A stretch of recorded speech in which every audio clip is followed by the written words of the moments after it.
Orang-orang Negeri Sembilan, khususnya dekat Port Dickson, CU Mart dah buka dekat PD Waterfront. Dekat sini ada banyak jenis mi dan juga ramen. Makanan ready to eat pun ada. Minuman sejuk atau panas pun ada juga. Promo sehingga 19 Februari, korang beli Tteokbokki ni akan dapat upsize yang lebih besar sikit.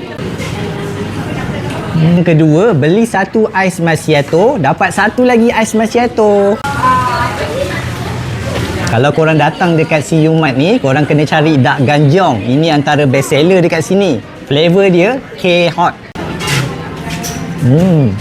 Promo yang ketiga, korang beli aiskrim ni dengan harga 99 sen. Setiap pembelian bernilai RM25 ke atas dengan menggunakan kad debit, korang berpeluang untuk menang hadiah bernilai RM150,000 termasuklah kereta Proton X50. So, korang datang tau ke CU Mart PD Waterfront Port Dickson. Let's go!